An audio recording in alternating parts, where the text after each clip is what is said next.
Hey guys, what's up? I'm back here with another demonstration for you. Today I want to show you how to make a bowl with another bowl. In other words, I'm going to show you how to use a bowl as a mold to make a bowl on the inside. So before we get started here, I want to give you two vocab words. What we're going to be making today is called a slump mold. And the reason it's called a slump mold is because we're going to be slumping the clay inside of the bowl. Now, the other vocab is a hump mold, and that's when you're using the outside to press clay down on top of it. So it's a hump versus a slump.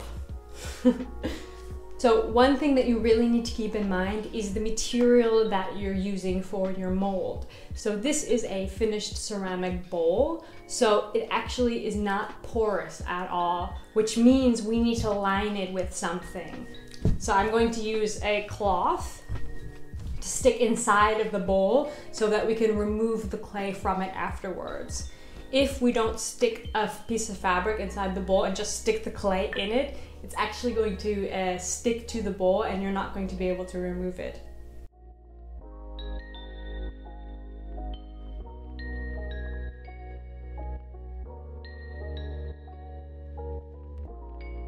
So examples of things that you can use that are porous and you don't need a cloth is something that's made out of plaster, also called gypsum powder. In German it's just called Gips.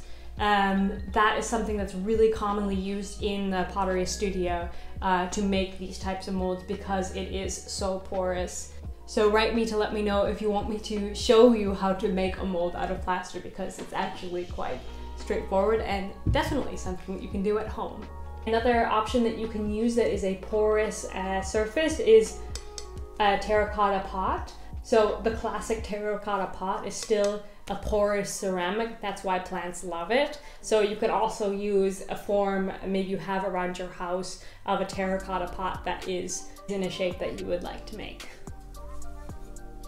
So I have my bowl here and I'm going to put my fabric over it. So this is just a thin, probably cotton, I have no idea, just a piece of fabric that has a loose weave enough to let air flow through.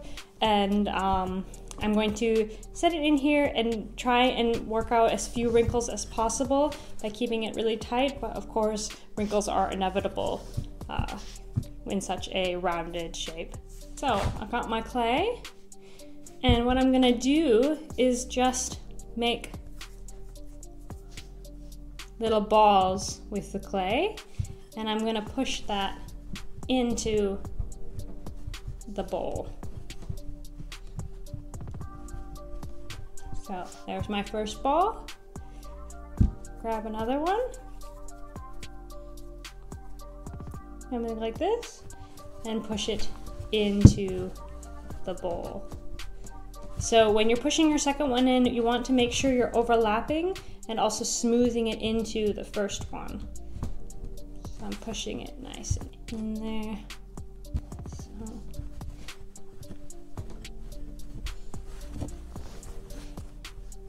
So I like to start towards the bottom and then go up towards the rim. This is a pretty small bowl though, so it's quick. As you get up to the rim, you can make sort of sausage shapes that fit easier in the space that you have left. And you want to be going up over the edge a little bit. So I'm going up over the edge a little bit. I would just trim that off.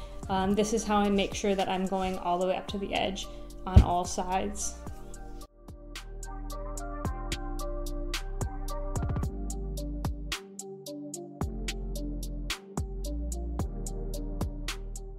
So I'm up to the edge on all sides. Now all I want to do is smooth in all of those cracks. So I'm just going to use my finger to make it all really smooth. No need to add water here, just smooth out the clay with your fingers. This is not going to be the last time that we're smoothing out the clay, so it doesn't need to be perfect, but this will help to compress the clay and to make those attachments really strong.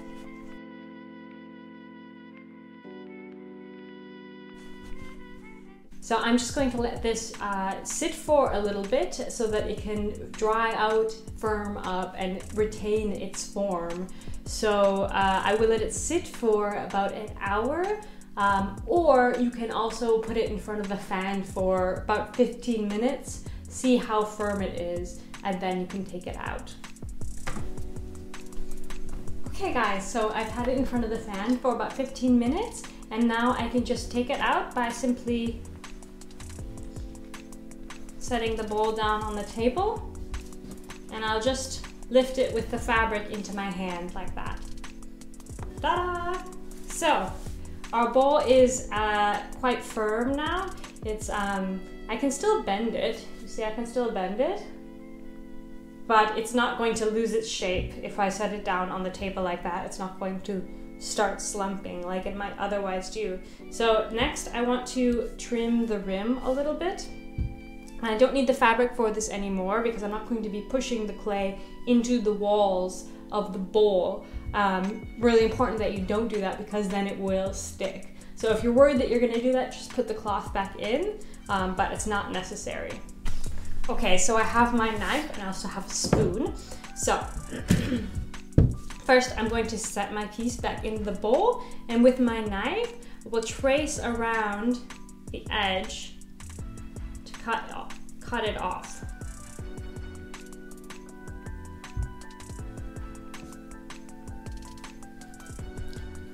So I'm holding the knife flat so that I'm having a nice straight line. You can also choose to not do this if you want a more organic edge. Of course, this is totally optional. So, now I got this extra bit here. And now simply pull it back a little bit from the walls again, and you can very gently lift it out again.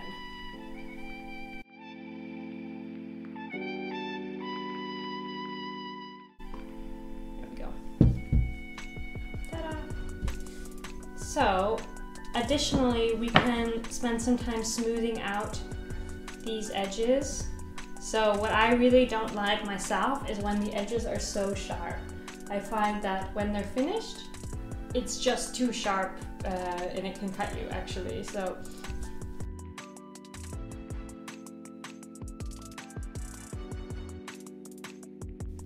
and then if you want to, you can also start smoothing out these wrinkles here. So this is just from the fabric. That's pretty unavoidable when you have such a round shape. To stick something flat in a round shape is kind of impossible. But in that case, I will just use my spoon to smooth it out. However, you can choose to leave them if you want. They're not going to be any sort of structural problem, just aesthetic.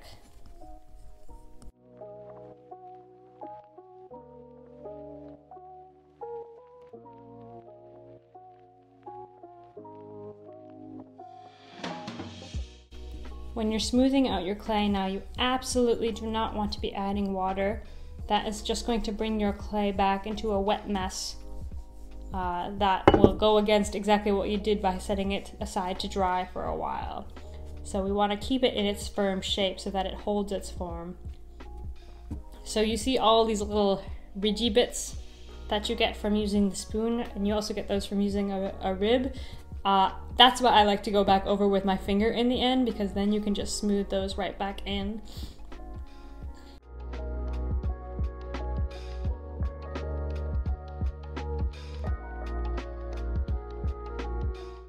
It is always going to look a little handmade, right? We're not robots, and that's why we make the pottery ourselves. It should always be a little bit handmade looking, and that's what's so beautiful about it. Alright guys, that's it for this video. Thanks so much for watching. Stick around to the next video where I will show you how to make a little foot for this guy so he can stand just a little bit taller.